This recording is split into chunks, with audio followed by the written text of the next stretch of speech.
This is the RV Game Changer. In this podcast, we will speak with manufacturing leaders, component suppliers, dealers, subsector innovators, influencers, and industry experts who all believe RVing is good for our environment. It's good for our economy. It's great for our family values and overall well-being. With your help, we can improve the RV experience for everyone. Today's episode of RV Game Changer is brought to you by RVing Today TV. If it has anything to do with RVing and camping, you can bet you'll see it on RVing Today TV.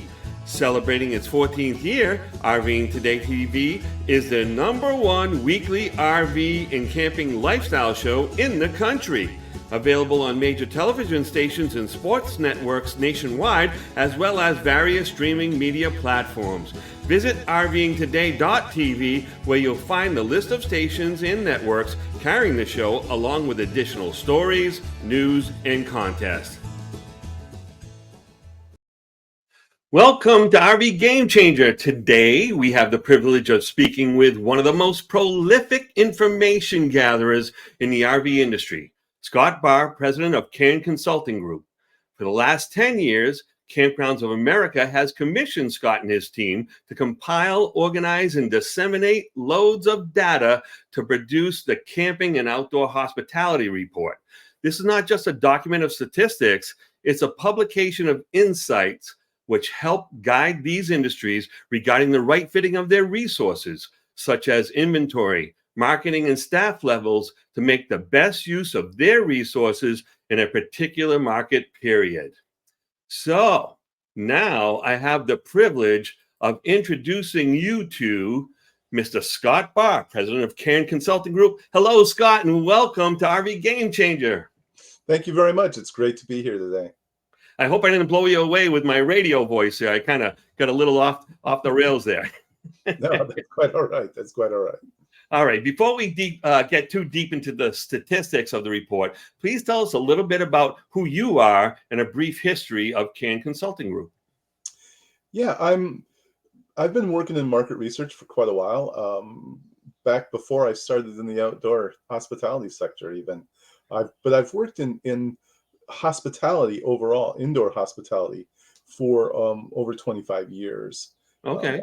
I've worked extensively in this sector in one way or another for quite a while. I've been working in outdoor hospitality actually for over 20 years now. Wow. That came from my work with the indoor, and we've been going strong for many years. This report that and the information we're going to talk about today, it started 10 years ago, and it's been great, and the receptiveness by the industry has just been tremendous. All right. Well, I'm not really sure though, but I'm wondering if that name Cairn Consulting Group is derived from an Irish derivation. Well, I think technically it is, but my choice of it actually came from a very southwestern origin, and that is trying to hike in the desert and find your way, and the stacks of rocks would help you stay on the trail and provide you with direction, and that's really the genesis of the name. But we do tip our hat to the origins of it. Yeah, you got to have one to be able to do that. So I need one like that. Absolutely. Yeah, absolutely. That's wonderful because people don't realize that always, but those little stacks of rocks are there for a reason, right? They're not only decorative and they're not only creative, but they're also saying, hey, someone's been here before. It's probably an okay place to be. Absolutely. And by the way, we discourage people from doing the decorative stacks if you're out on a trail, because it can be confusing to people who actually use them as trail markers. So don't stack rocks unless it's absolutely necessary for trail marker. Okay, well, that makes a lot of sense, and I appreciate you interjecting that. So the Camping and Hospitality Report is a huge undertaking every year. It's been 10 years now that KOA has commissioned Cairn Consulting Group to create this report. Now, how did this project come about, and who reached out to who to get this thing started?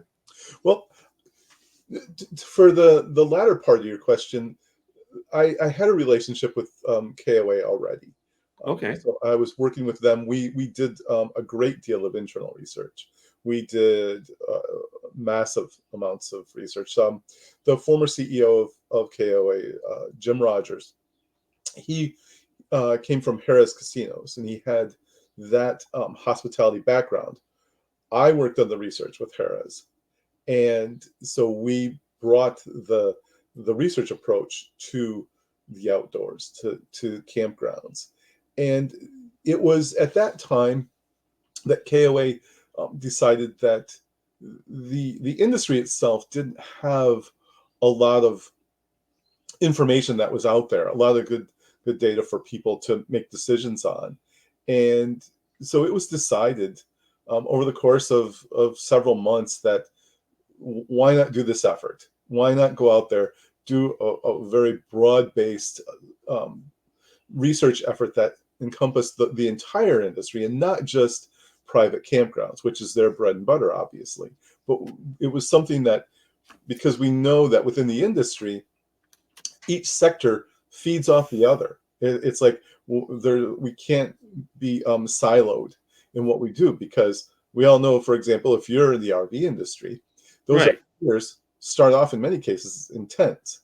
So and the people who may do wilderness travel end up at campgrounds, especially once they have kids.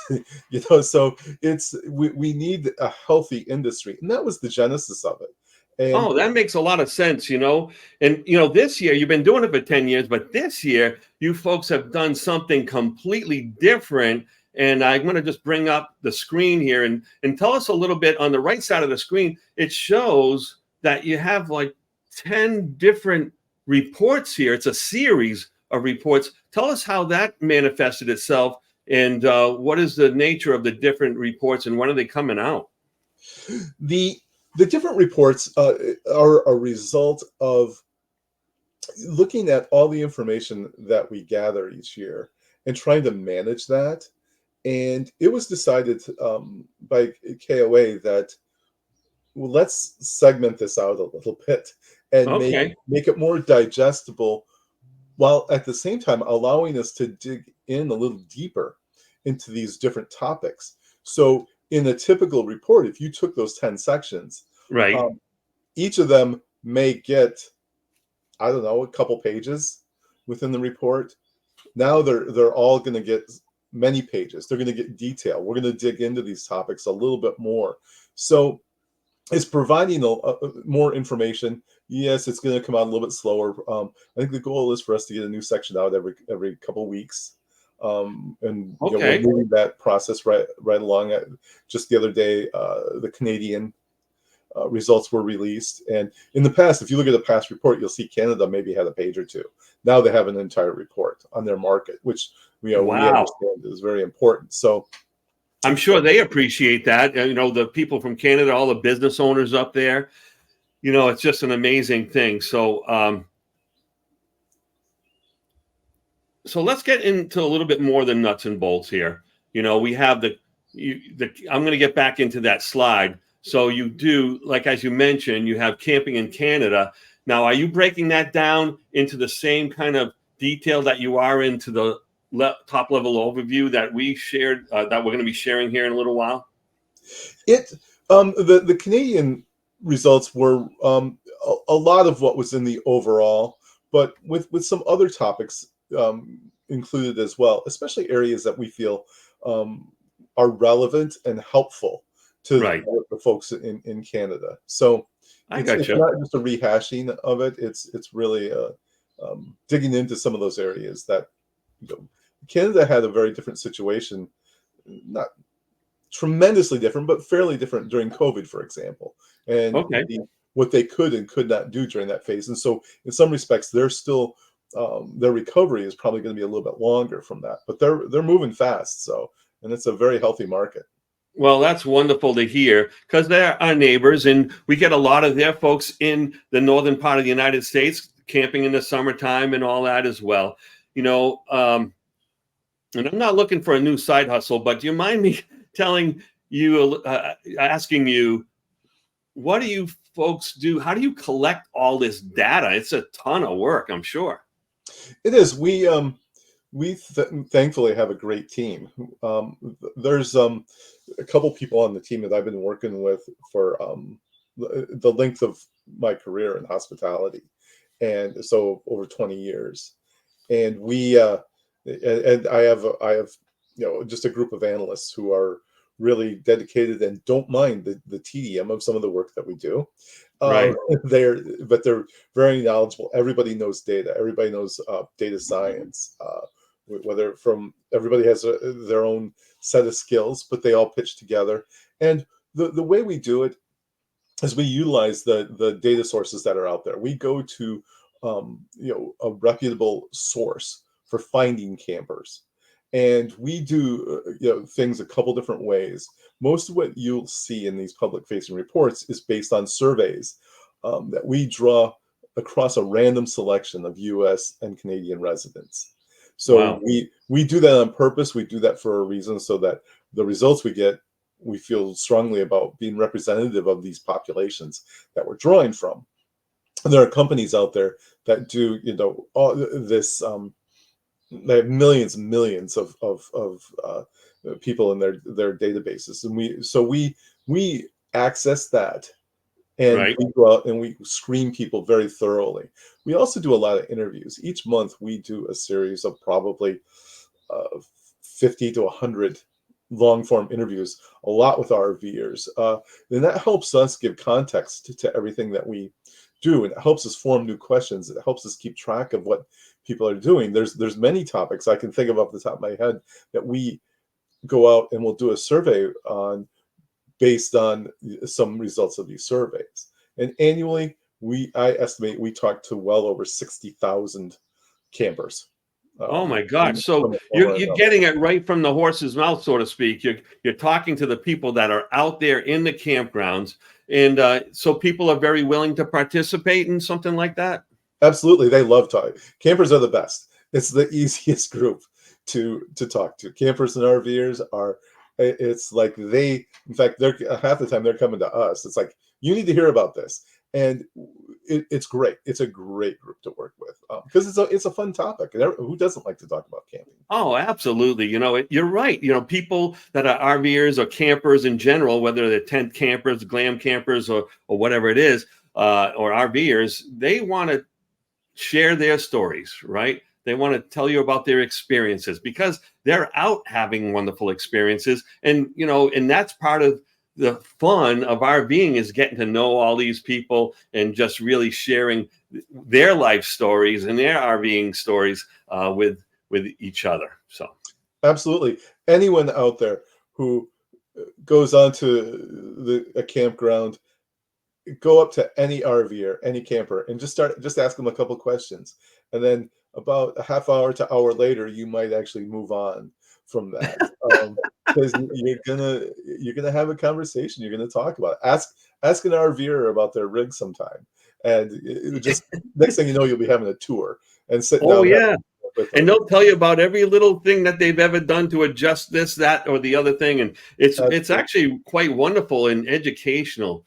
And I don't think people realize the value of these conversations until you get out camping, right? Because a lot of new RVers, and in your report, you talk a lot about new RVers, they may not know everything they need to know to have a good time at the campground the first few times, right? So Absolutely. what a better way to get resources than just saying hi to your neighbor and, like, how did you figure out how to set up that tarp, and all of a sudden it's a story, it's a beer, it's a conversation, it's a meal, it's an experience, so that's one of the Absolutely. best things going for sure.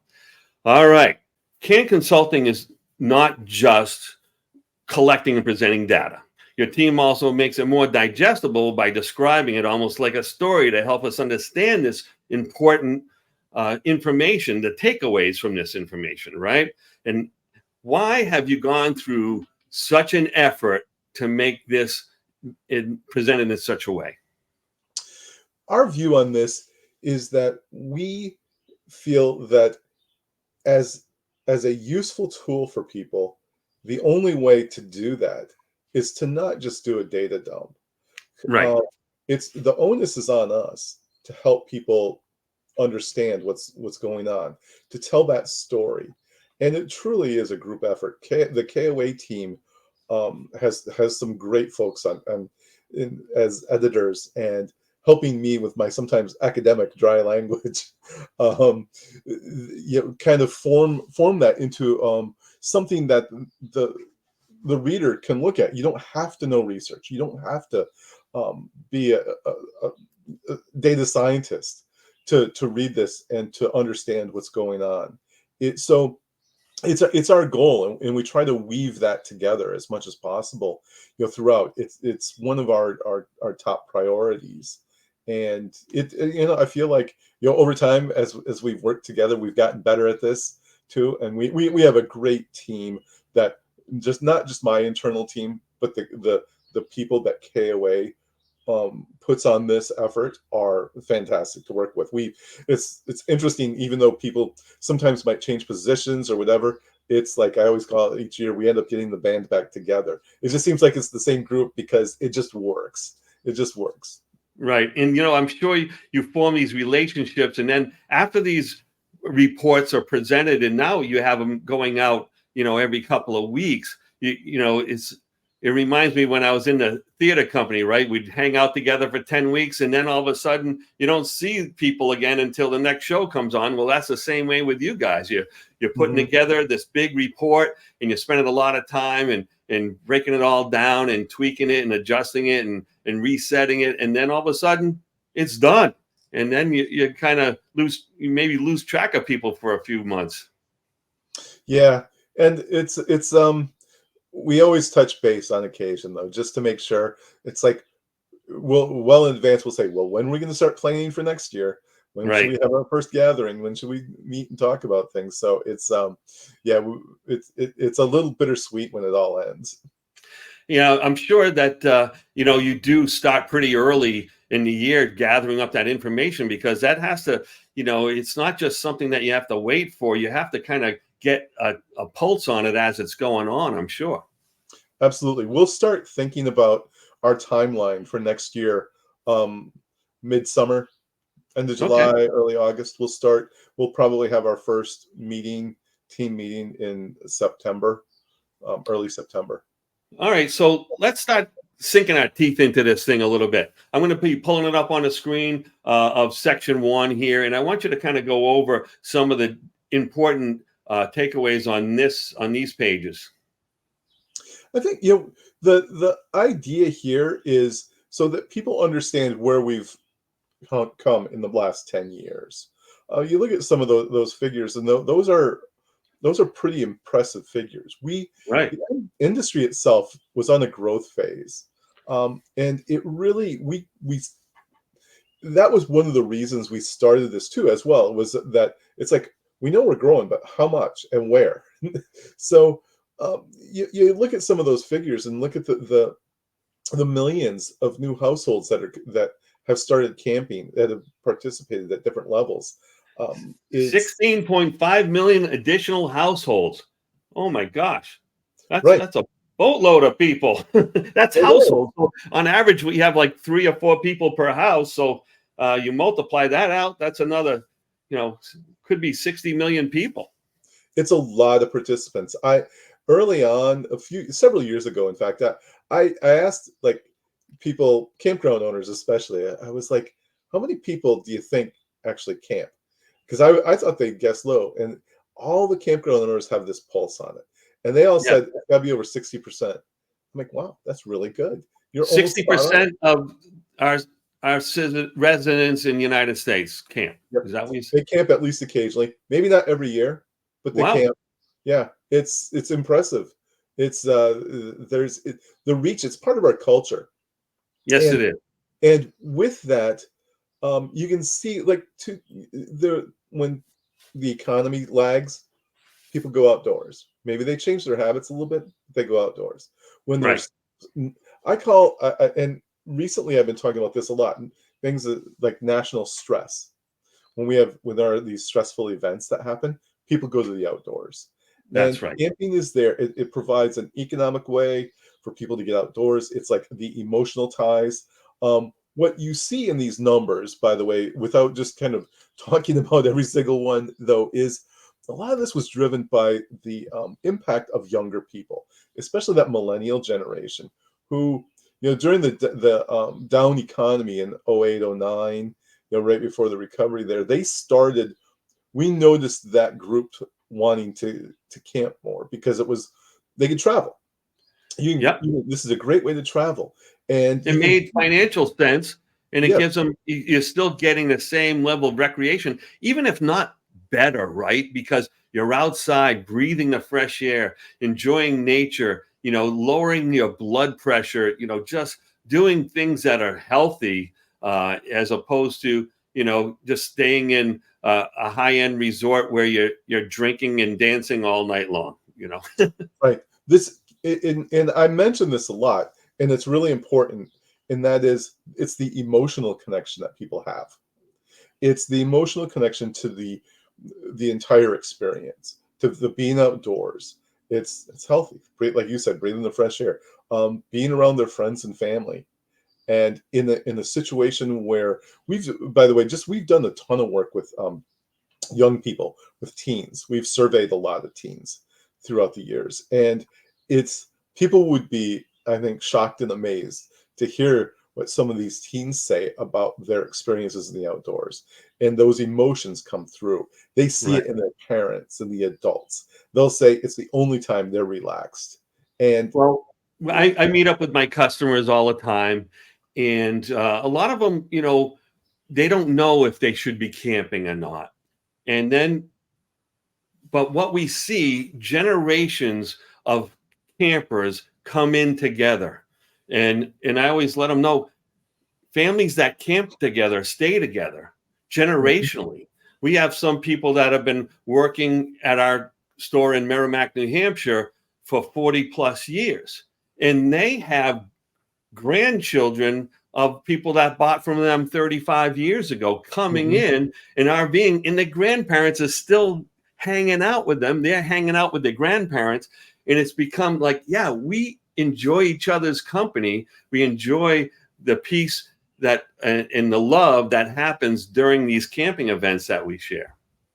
Absolutely, and it's huge, and it's one of the reasons that I say the appeal of camping will always be there. It's solid, it's resilient, and the types of experiences people want. There's going to be changes, services, amenities, different types of things. Those will come and go, but the actual outdoor experience and what people get from that, it will be constant. It'll always be there. That's fantastic. I'm going to have you jump in on one more slide here and tell us a little bit of what this whole thing might mean. So, in this slide, that's you're seeing the growth of active households, and Right. you're the incidents what I was just talking about a moment ago as well. So here, again, you can see the reach that this has, and the one of the things that we've been talking about in the last few years is where camping and the outdoors sits in terms of leisure travel overall. Right. And one of the things I could tell you, and just you can see that 2023 was a slightly down year, but that that was almost expected after that huge jump during COVID. So we're really on track. If you draw a trend line from the beginning to end, it goes right through those COVID years to where we're at now. In fact, Oh we're yeah, above it where it's you'd it expect. stays very high for sure.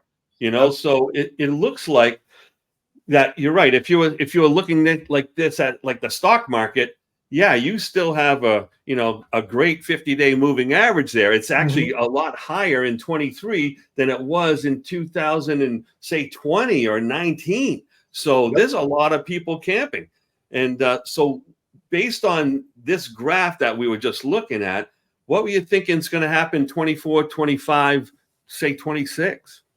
That we will continue to grow. It's going to be, though, much more, I call it manageable. That's easy for me to say. I'm not operating a campground or selling RVs. So, Right. um, No, but you're right. I mean, I'll tell you, during COVID, it was hard to manage. I mean, there was just so much activity, and the industry wasn't prepared for it, right? right, And it took a while to kind of uh, bounce into the right kind of formats and the policies and programs and procedures to make all of that happen.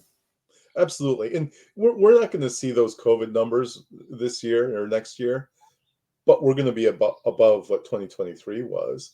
Right. And we had 2023. There was weather conditions, the wildfires, some of those events. We know living in the Northeast what it was like the month of June It last rained year. every weekend, like throughout the whole summer last year. So we did pretty good considering. Yes, absolutely. And October was the busiest October we've ever seen Wow. in doing the research. So the off season stuff is going to continue to help prop that up. People are changing their habits a little bit, Right. and that's one of the beauties of camping though in the outdoors is it's flexible. You have so many options. You have all these options available to you, and it's like people still want to travel. They still want to be in the outdoors. They'll find a way. They'll make some adjustments. If the economy's down, guess what they'll do? They won't go out to eat quite as much when they're on their trips. They'll buy, hot dogs and hamburgers to do it over the campfire and say, "Hey kids, we're going to roast, hot dogs for dinner tonight," versus going out to dinner. Right. But they're still going to be camping. They're still going to be at the campgrounds, and it's like, again, people still want to go. They're much more likely to make those kinds of adjustments to go camping. That's one of the reasons camping is resilient, is you can make that kind of adjustment. But if you're going to go stay at a resort, your options are a little more limited. That's right. That's why things like luxury travel suffer a lot more when, like this year, we're in an election year. Luxury travel is anticipated to decline a little bit.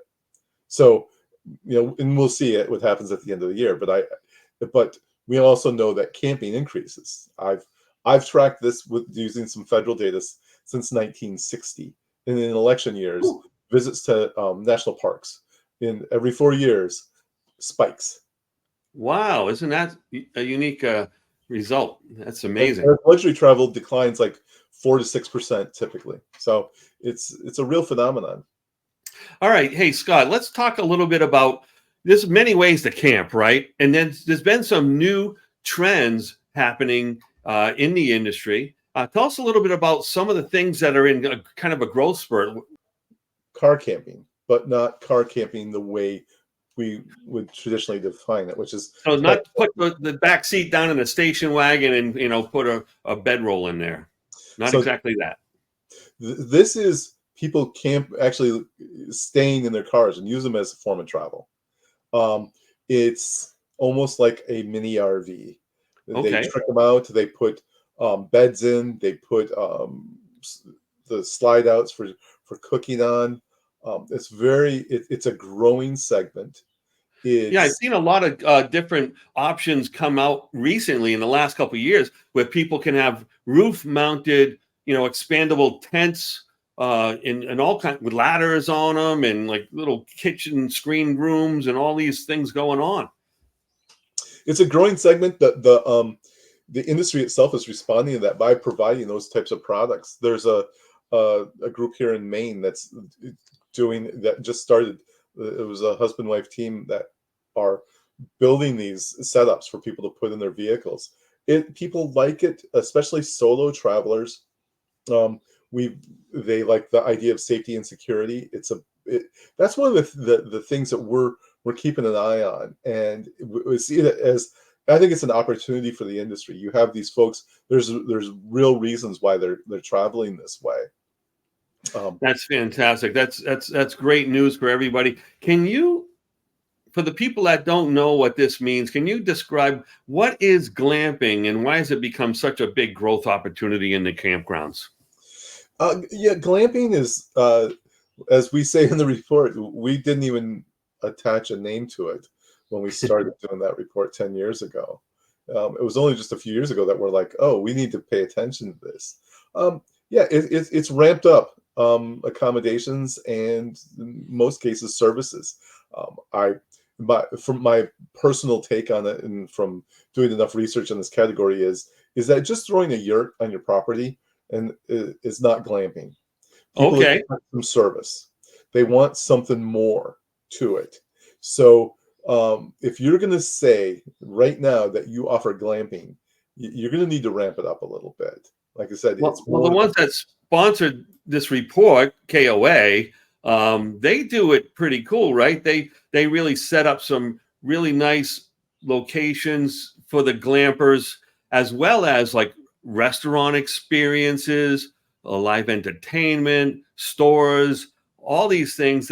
They're expanding their campgrounds and creating these features and options for the new glamping camper. Absolutely, and it's such a growth segment. It's grabbing that leisure traveler who typically doesn't do outdoors travel, the Right. opportunity to stay at a place that they feel good about. They don't have to have gear. That's another advantage to it, and they want some service. They want it to be a little bit higher end experience. I mean, if you're going to charge 400, 500, $600 a night, the guests, their expectations get ramped up. Now, Oh, KOA doesn't absolutely. charge that on their campgrounds, but for a campground itself to offer, the different types of accommodations that um, are associated with it, again, the guest, they're going to expect a little bit more. They want some, and I think it's incumbent upon the campground operator to understand that if someone comes in and stays in what a cabin or a yurt or a caboose or whatever it may be, a teepee, that they may not have a lot of the gear that we would associate with camping. That person's Right. going to need some help, probably. So if you have food services, stuff like that, goes a long way to helping those folks along and having them have a good Oh, yeah. I experience. mean, a lot of the folks that might use that might live in the city, right? They don't have a place, first of all, to store a camper or an RV or anything like that. And then, secondly, they might be in a place where they have limited storage to begin with. So things like the stove and the extra, the grill and the coolers and the folding chairs and all those things that you need to kind of go camping, whether you're tenting or trailering. You wouldn't have room for those things, and they need it all in one, ready to go. Right, the convenience of it. A lot of road trippers are using glamping because they can just show up with a bag of clothes. Right. We even tracked this year the people that we call it no car camping, where they don't have a vehicle with them. They're showing up using some type of public transportation, a shuttle bus, Oh, or something like that. That person probably doesn't have much gear with them. So you're going to need to figure out how to. So if they show up at a place that's saying it's glamping, they're gonna have their clothes with them, and that may be it.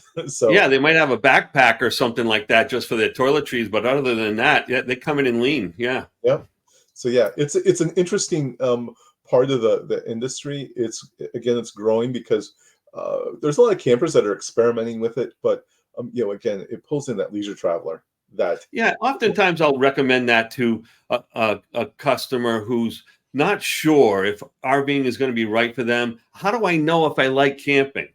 And this is a great opportunity for them to still share in the experience, go through the day-to-day aspects of being at a lovely campground, sightseeing, regionally, and or hiking on the facility, meeting new people, enjoying just the camaraderie of camping. And, it gives them an opportunity. And I said, well, and then later on, you can buy an RV and they'll save you a lot of money actually to do that, get a less expensive site, do it more often for less money, and you can do it with a camper. So it could be a good transition piece for them as well. and to build on that, a lot of the glamping operators are using RVs as accommodations. So that Right. person who might be interested in RVing, they can stay in an RV at a campground or an outdoor resort. Also, one of the things that's starting to pop up is the ability to um, have an RV set up at a campground for you in advance. So someone will drive the RV there, they'll park it, they'll set it up. All you have to do is arrive and enjoy it. I think it's a great type of service and opportunity. Again, it gets people doing these things, and the more likely when they do that, the more likely they are to stay. One of the things we know for certain is that that first camping experience, if it's a good one, we got them. But if That's it's right. not, we don't. And the other thing we know about that first camping experience is if they stay at a place that has a lot of services and amenities, which means it's a little bit more forgiving experience, they're much happier, much more likely to continue. So there's, like I always say, I love to go backpacking, by the way. I love backcountry camping. It's one of my passions. But I also know that if someone has never gone camping before, you don't do that. Don't do that. Don't take them Right. Right. All right, Scott, let's get back a little bit to the Camping and Outdoor Hospitality Report. It's wonderful that KOA, not only sponsors and requests this information from your company, but they also provide it for free to anyone else who wants it. And why do you think that KOA goes through so much effort, expense, the whole thing to make this report happen every year? It's a big deal. It is, and it's very generous. It's from their perspective, hopefully makes us all better at what we do. We want people to go out and have those good experiences, because what KOA knows is that they operate, over 500 campgrounds within their system, and that if people are out on the road and they want a nice place to stay, that they can stay at a KOA. And the last thing they want someone to do is go to a campground that might not even be one of theirs and have a bad experience.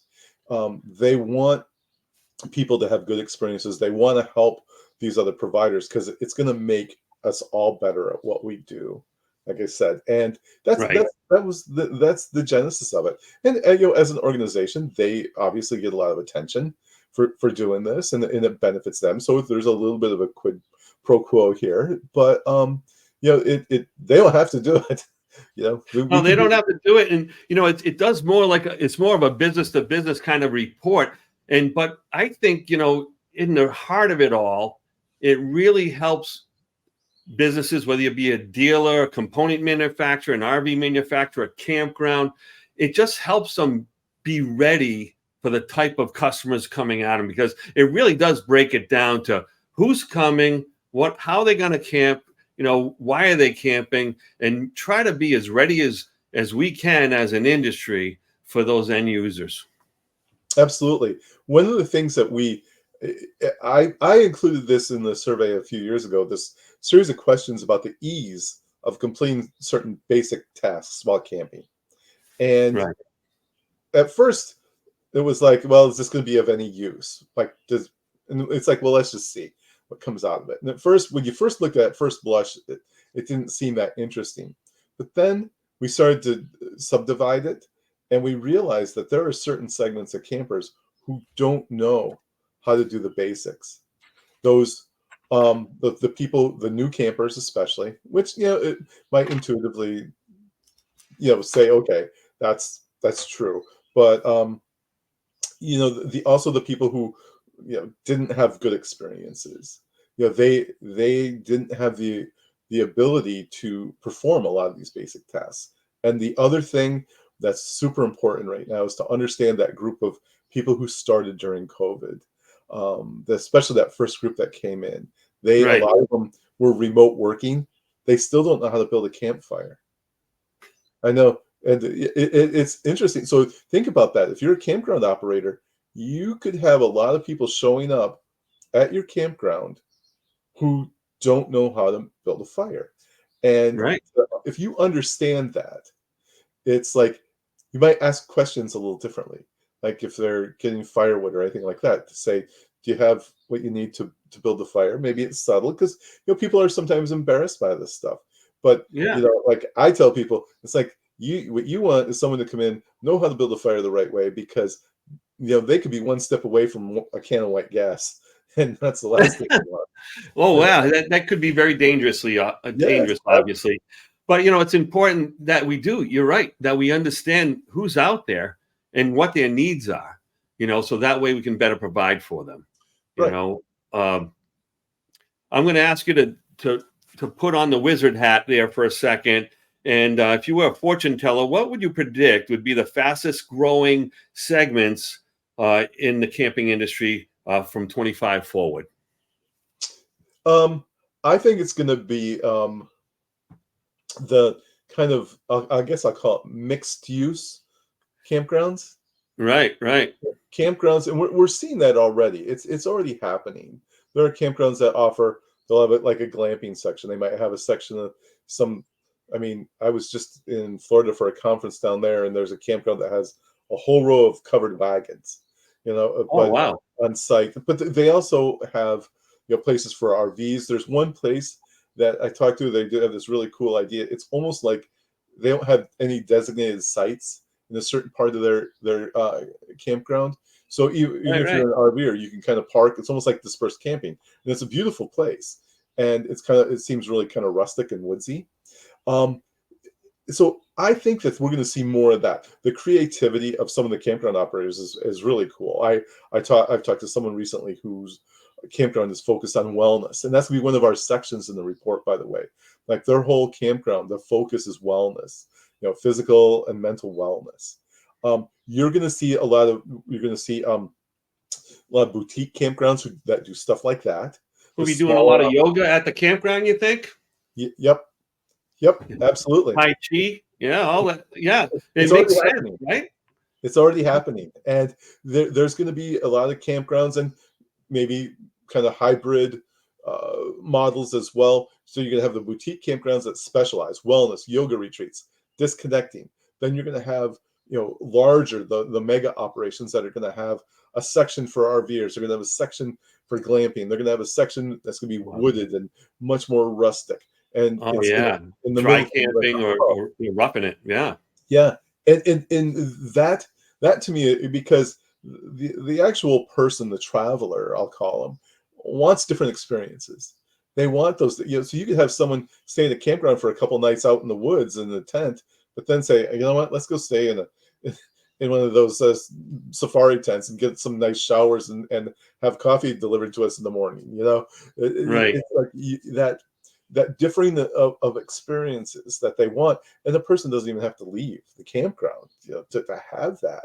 We're going to see a lot more of that. I think you're going to see a more backcountry camping. I think you're going to see that grow. There's an interest. We're starting to see it in the kids in the teen years. There's a real desire there for that type of thing. That's going to happen. Yeah, Scott, I want to thank you so much. This has been amazing. We could go on. I can tell we could go on for several hours. Absolutely. With the right ability to record that long. But with that being said, I want people to be able to get a hold of you, right? Because if you're a camper and you feel you have some insight that you should be sharing with Scott, his team, and this report, how do they get a hold of you, Scott? The best way would be a direct email. And that's, you can send it to SBAHR. Okay. At Cairn Consulting Group. I know that's really long, but it's the only URL I could get, .com. Okay, no worries. That's great. So I got the Cairn Consulting Group on there. It's CAIRN, and it's Scott, SBAHR at the rest of that. Okay, Yep. So, absolutely. Fantastic. Hey, I want to thank you for joining us today. It's been absolutely my pleasure to hang out with you and share the insights that you get from Cairn Consulting Group, from KOA, and the Camping and Hospitality Report. This is amazing. And you just keep up the good work, and we'll see you again real soon, Scott. Thank you for having me. And I love doing this. I love the industry. So anyone, please reach out to me. I love talking about this, obviously. Yep, absolutely. Thanks again, Scott. We've had Scott Bahr of Cairn Consulting Group on the show today. We want to thank him, and please reach out to him for all your camping information needs. Next week, we have Jim Roy of New England RV Roof on the show. He's going to be talking about a permanent solution for your potentially leaky roof. So he's going to be with us all week. Now, you can always reach me, Uncle Bernie, at rvgamechanger@gmail.com, Facebook, Instagram, YouTube, and LinkedIn at RV Game Changer. I want to thank everyone for joining us this week. Have a great rest of your week, and God bless.